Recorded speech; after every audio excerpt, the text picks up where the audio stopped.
Hello. Hello, Gabriel. How are you? Oh, doing great. How about yourself? Me too. Thank you for accepting the interview for Yeah. Yeah. Heavy Metal Crew. So, Gabriel, let me tell you that we are so excited to have on to others in our country very soon. And I want you to tell me about the band's latest album, Never Neverland, and how I know that it explores a wide range of styles. So, what was the creative process like?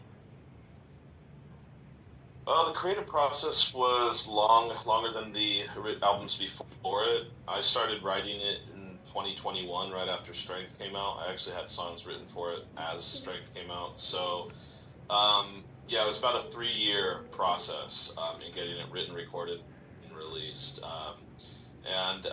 That what happened with that is I had way too many demos because I had too much time, right? So you have like 40, 50 songs you're sifting through, and we actually ended up recording 25 songs in the studio. We whittled that down to 17 on the record, but still, that's a lot of songs on the record. I think that's why you're seeing such an eclectic mix of music on that one, because, you know, when you have that much time, you're going to be inspired in many different ways. So, yeah, that's how that album came about. I really love that the band sounds a lot like the a mix of the Ramones and the Cure, and it also has a Oh, little bit of metal. And I can see that it is really difficult to mix these genres. Like the band on to others is a blender, right, of these three genres, and there are vintage yeah. elements in your music that remind us bands from the 80s. So I wanted to know which bands from that era do you admire? Oh, I mean, start picking them. Almost all of my influences are from the 80s. For me, some of the best music ever written came from the 70s and 80s rock music scenes. So, yeah, if you're just going to start listing off, it's like Iron Maiden, Judas Priest, Metallica, Megadeth, Sisters of Mercy, The Cure. Ramones albums in the 80s are fucking amazing. Um, Rush, I love 80s Rush, Suicidal Tendencies. The list goes on and on. Ozzy Osbourne, Black Sabbath in the 80s is fucking amazing too. Dio, Ronnie James Dio. I could go on for literally forever. If you looked at my record collection, it's basically all 80s music. So, yeah, Amazing. That's really amazing. You are yeah. like a music enthusiast for real. And in an interview, you mentioned that your favorite music to watch live is by far thrash metal. Yeah, So, yeah, for sure. which bands of thrash metal have you most enjoyed seeing live? Number one, probably Municipal Waste. I love watching them live. It's always just so much fun. If I ever started a thrash band, I'd want to do exactly that. Just absolute fun. Second, like Suicidal Tendencies, I really love watching Warbringer live. Um, and then, yeah, you can pretty much throw any thrash band in there. Exodus, Testament, Metallica. Metallica live at Lumen Field in Seattle. I watched them last summer, and I was able to get down on the floor, luckily, and it was like one of the best shows I've seen in my life. I had no expectations, but I just realized like thrash metal is where I got my start. Like now, I like listening to a bit more pretty music, but I like writing thrash metal and I like watching thrash metal. Um, and it's the only form of music that really makes me want to move my body. Like I like beautiful music, but it doesn't make me want to dance. Thrash metal makes me want to go fucking insane, right? So, yeah, thrash metal. What about Megadeth concert? Have you seen Megadeth live? Yeah, I've seen Megadeth, and I like Megadeth, but I don't like them live as much as I like their records. I think I've seen Megadeth 3 or 4 times, and it didn't do much for me. That being said, I was very far away, like in a seat. If I could get down on the floor, it's a lot more to like you can get into the moment a little bit more. Megadeth is by no means a bad band, but I had more fun at other concerts. They're a bit more technical, and just really good songwriters.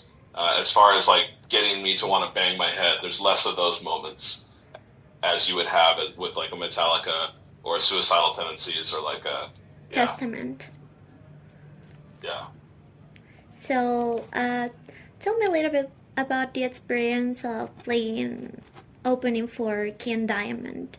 Did you get to share any moments with Kim? Yeah, we got to talk to him several times. It was all very formal. But I mean, to back up a little bit before that, like, we had started the band with like a 5-year plan. I was hoping like, okay, maybe we'll open up for like regional tours. We'll get some national touring. We're going to have to grind it out, but we can do it. And within 1 year, we were opening for King Diamond, who was a musical hero to everyone in the band. So it was kind of a larger than life moment when we got the tour. And then getting on the tour, we were just ultra respectful, like, hey, we're not trying to get in your way, don't mind me, we're not worthy kind of shit, right? We were still very much newbies, very much fanboys at that time. We hadn't toured enough to really kind of be like, hey, what's up, man? So whenever we saw him, he was in makeup, but he was very, very polite and nice, and he said he liked our record, and at the end of the tour, said, hey, these bands deserve all the success in the world, and thank you for touring with us, and things like that. So that was very nice to hear. Oh, nice. Do you feel that Unto Others has become a little bit more experimental nowadays? Yeah, I would say on the last record, we went about as experimental as I'd like to get. On this record, I'm kind of not trying to trail off musically. I want a more focused vision for this next album.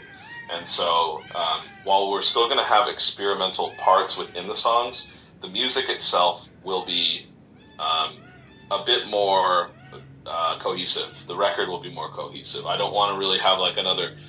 On Neverland, you had Sunshine and Flatline, which are like a thrash metal song right next to almost an alt-rock song. And then, so I just want a bit more one sound on the next record. Last year, you have released this EP, I Believe in Halloween, I think, too. Yeah. Are you planning to make another album soon? Another EP? Yes, maybe. Yeah. We have plans for a new album that we're going to record this year. Generally, when we do that, we also record the EP at the same time. That will come out a year after that, right? So, I have plans for a third EP and for another record. I'm hoping that I can put out my next Halloween EP October 2027, right? And we'll have a new album out before that. I'm pretty sure that fans will enjoy to know that. And Gabriel, you previously mentioned your desire to perform in South America with the band. What do you expect from the South American audience to be like and their culture? Well, I get asked this question in every South American interview, actually. I think you guys know more about your scene than I do. And that is, we've all heard that South Americans and Mexico, and they're a bit more rowdy than Americans are, right? So I don't know what to expect, really. We're just going to go up there and do our best and play our songs for everybody. For sure. Let me tell you that Latin American audiences are really wild. Maybe you've seen some videos of System of a Down concerts. Megadeth too was here, and it was pretty wild. And so I believe that this being your first time here in Peru is going to be pretty wild. Maybe. Yeah. And well, how about doing a quick round of questions? Name 3 frontmen you admire the most. Mike Muir from Suicidal Tendencies, Mm-hmm. the singer. I would say second would be Steve Perry from Journey, and then Rob Halford from Judas Priest. Nice. Metallica or Megadeth? Metallica, by far. It's not even a contest. Megadeth is their own thing. They're like, I know this is a classic question, but it's a classic question for a reason. Metallica is untouchable. They've had really shit records and shit releases with Saint Anger and with Lulu and shit like that. But so is Megadeth. Not as bad as Metallica, but Megadeth has not had nearly as rock solid albums as Metallica's 5-album run. I mean, they really touched on all facets of emotion with those records, and I just don't think Megadeth comes even close. What about Metallica and Iron Maiden? Metallica again, by far. I don't think anyone's going to beat out Metallica for me. I love Iron Maiden, and I love, Seventh Son of the Seventh Son, Caught Somewhere in Time, Power Slave, all fucking awesome records. I love the Paul Di'Anno shit. It's like been my jams my whole life. But for me, Metallica reached somewhere emotionally that none of those bands have touched. Mm-hmm. I understand. Sisters of Mercy or The Cure? Sisters of Mercy. I like The Cure, but I think Sisters of Mercy is the most extreme that goth got, especially with the first record, First and Last and Always.